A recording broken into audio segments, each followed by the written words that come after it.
Today, we focus on developments in the Great Lakes region, where political maneuvers and diplomatic efforts are underway.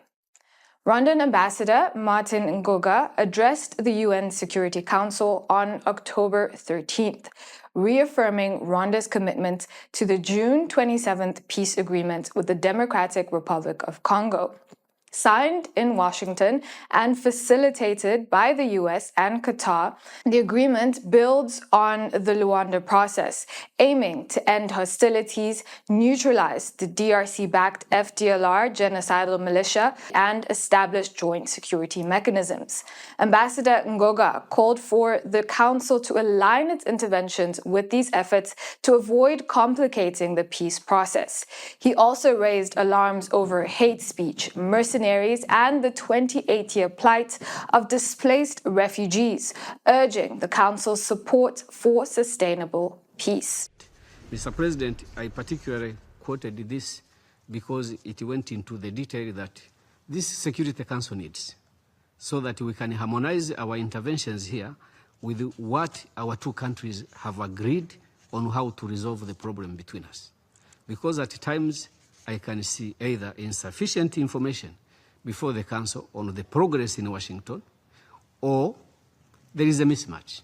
And I wanted to request the representative of the United States to consider briefing the Council about the progress we are making so that we are able to harmonize the interventions of the Council and the progress in their negotiations.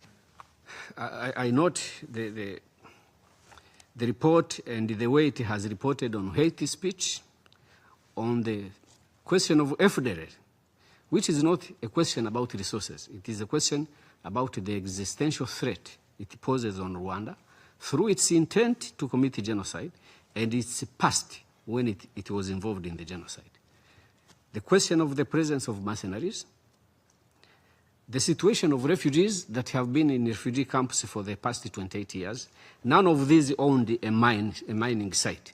And the attacks on civilian areas in Minembwe in particular, and the continued targeting of hate speech to Tutsis in the area of Uvira and in other parts of the DRC. On all these points, because we have been here before the Council not long ago, Rwanda stands with the submissions we made before the Council. I thank you, Mr. President. Shifting to an unexpected twist for the DRC. Former DRC President Joseph Kabila, recently sentenced to death in absentia for treason, was seen in Nairobi on October 14th. Hosting a high-level meeting with Congolese opposition leaders, Kabila is reportedly working to unite opposition forces against President Tshisekedi's regime. This move raises questions about potential power realignments in the DRC. Lastly, the DRC government and the Congo River Alliance, also known as M23, signed a ceasefire monitoring and verification mechanism in Doha on October 14, 2025, facilitated by Qatar and supported by the African Union, the United States, and Togo. The mechanism will oversee the implementation of the permanent ceasefire, investigate and verify reported violations, and communicate with relevant parties to prevent a resumption of hostilities. These efforts signal a renewed push for peace, but challenges remain. Follow us for more updates.